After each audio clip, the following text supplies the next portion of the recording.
everybody, and welcome back to my channel. So today's video, I wanted to talk about how and why I decided to stop optimizing my life.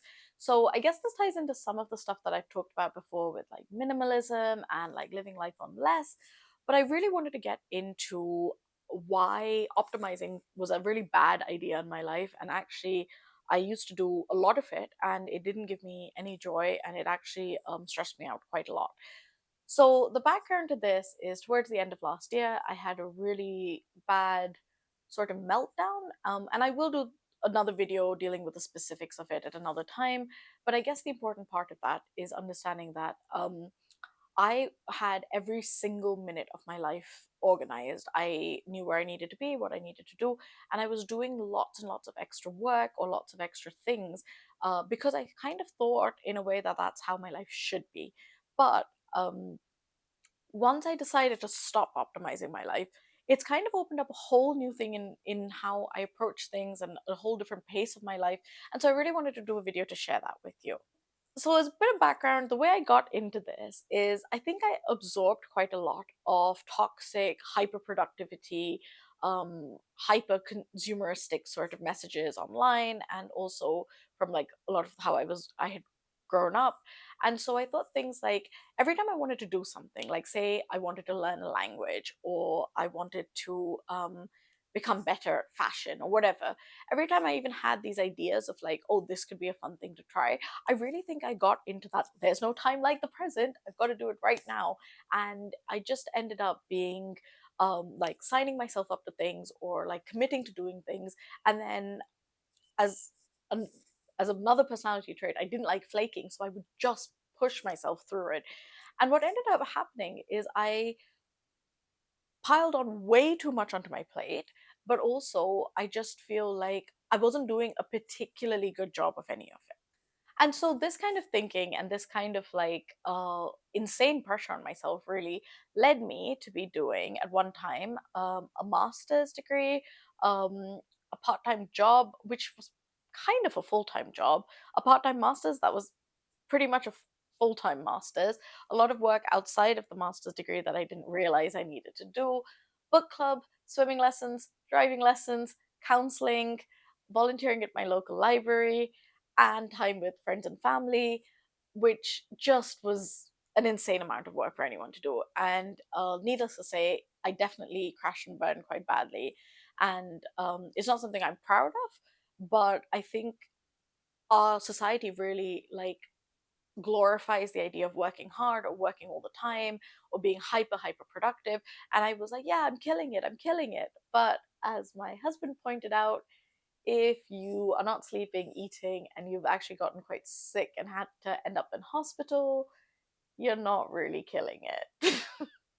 So much of the productivity advice that we're given or that's kind of in the ether around us is occupies the moral high ground of productivity and being really busy, and that if you have really well organized routines and you're managing to like exercise and do your skincare and drink lots of water and write in a fancy journal, then somehow you're ultimately on your way to achieving like some sort of elusive happiness.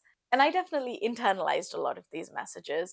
So although I'm like kind of one of those people who likes notebooks and likes journals and likes routines, I kind of put so much pressure on myself to follow them exactly as they were that the pressure was killing me. And actually, instead of waking up every morning and being excited about all the fun things I needed to do, I was actually waking up quite stressed and frustrated. I would wake up constantly being like, oh man, like only 35 days until I can have a day in bed, and just feeling like my life was sort of like a conveyor belt and I couldn't get off of it.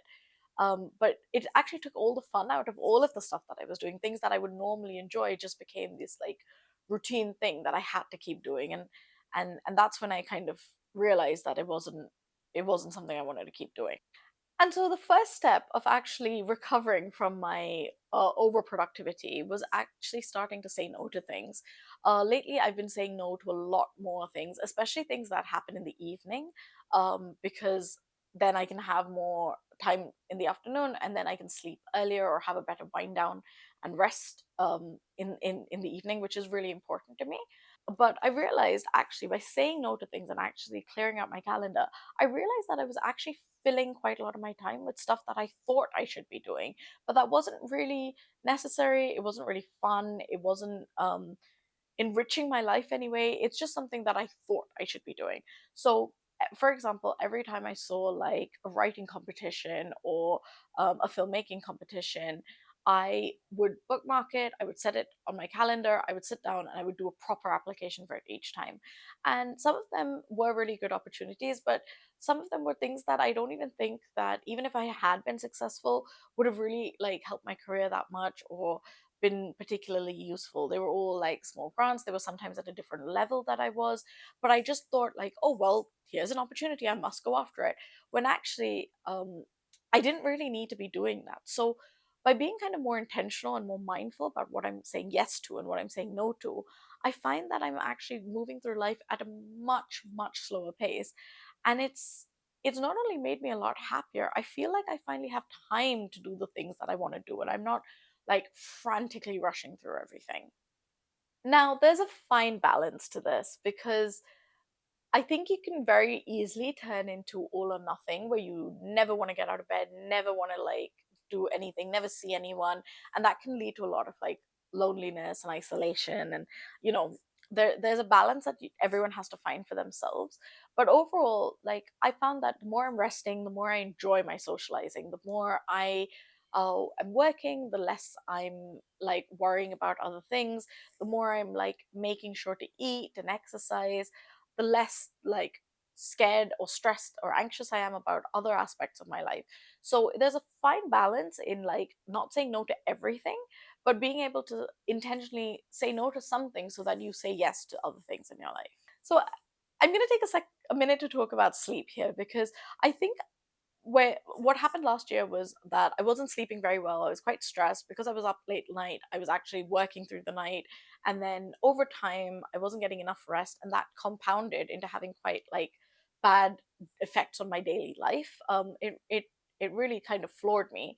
So now for a few months in the middle, I was actually still sleeping quite late, but waking up late. And actually, by giving my body that time and space to just have its fun with its rhythm, I'm now actually waking up at a very normal time. I'm sleeping on time in the night, and I think that rhythm has set itself, and I'm able to like manage a lot more like travel and a lot more disruption because I've just let my body kind of like have its time to get used to its own rhythm. So here are some of the things I started doing to really enjoy my life more and stop optimizing it so that I had every second organized. Number one, making social plans that I could actually stick to and follow through on them. I have such a pet peeve about people flaking on social plans, and I really try not to do it myself. But as much as possible, I try and make social plans that I know I can make. So, to try and keep a few days of like rest between things, to make sure that I get enough rest, or like I can, usually like squeeze in a nap before seeing people, that I'm rested, alert, happy, and able to like meet people when I can. And when I do, I also want to be the kind of person who you want to hang out with. I try and ask questions, I try and be engaged, I try and pay attention to people's lives. And so that does take a lot out of me, and recognizing that I need my downtime to like balance that has been a huge game changer in me not trying to just make all the social plans I can in life, but actually making really deliberate intentional plans with people I really love and spending time with them in a way that I feel like I can really prioritize them and the time that we've got together. Number two, maybe this should actually be number one, but prioritizing my sleep. So I've touched on this a little bit already, but just that when my sleep goes out of sync, I find it really hard to function in general. And as a quite like an anxious person, I can find it hard to get to sleep on time and wake up on time. So I've had like small little like rituals to get me into bed and get me to wind down and go to sleep on time, but also just making sure that I try and like keep as much time as possible for sleeping, keep into much time to get into bed early enough to be able to like sleep in late enough, and try and like focus my whole day around sleeping has actually really helped me. Number three is working when I feel my best. So, as many of you know, for many years I've had a 9 to 5 job. I've always worked conventional hours, and that's very hard to manage sleep and um, a lot of other things as well. Usually, like when you're working a full time job, especially if you've got a long commute ahead of you, it is hard. I've always found it tricky to balance like sleeping properly, eating properly, exercising properly, and then having enough time to do the things that you want outside of work. So I recently gone to working on YouTube full time, and that has been, it's had its ups and downs. Again, I think we will do another video about this entirely.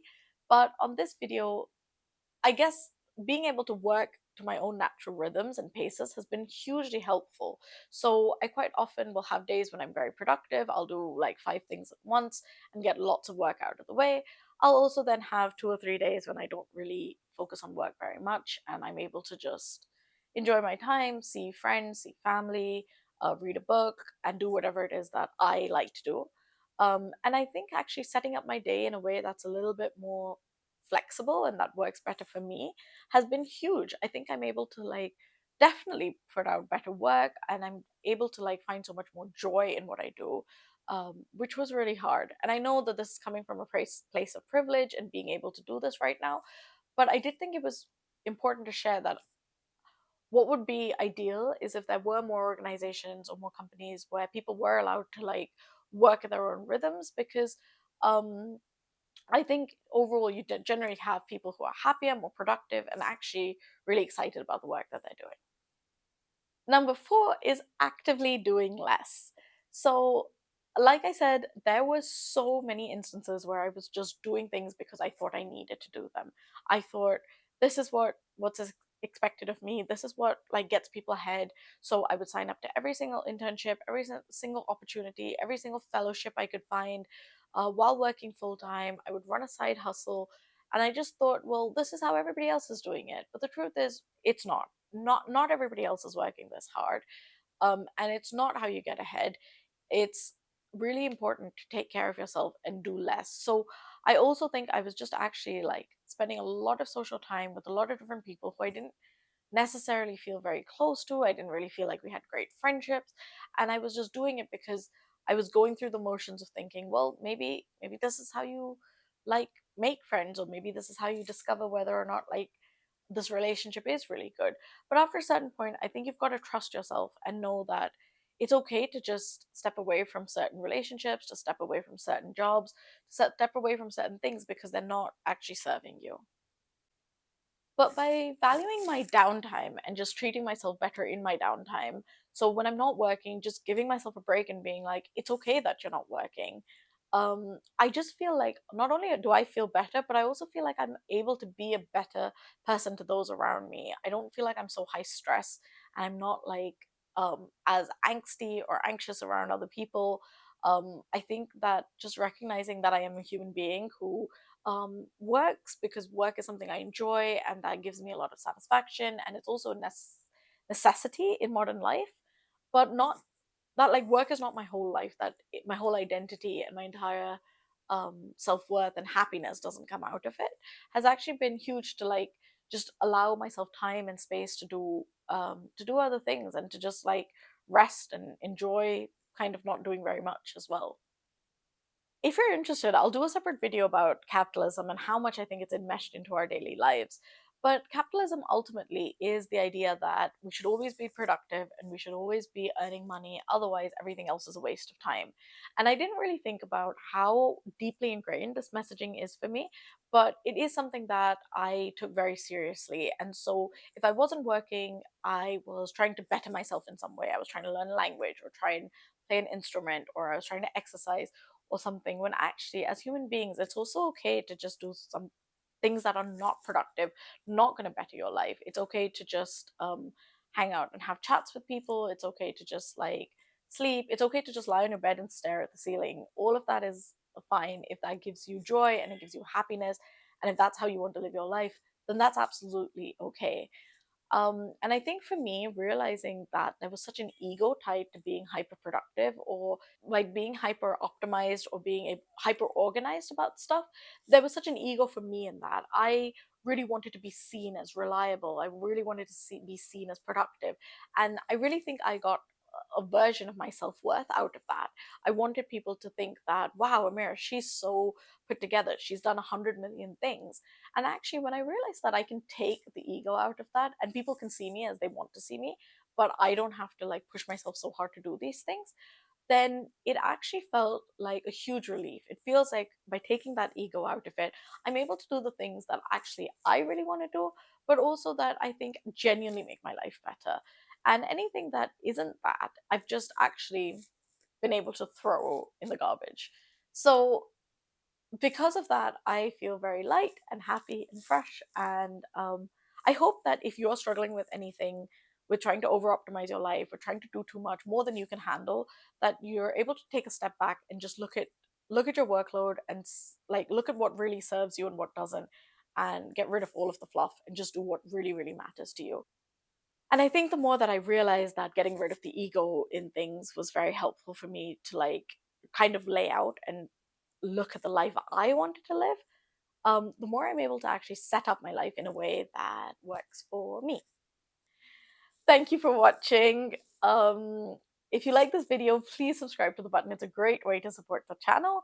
And if you'd like to hear more rambly thoughts and my suggestions for some great reading, please sign up to my newsletter as well. The link is in the description below.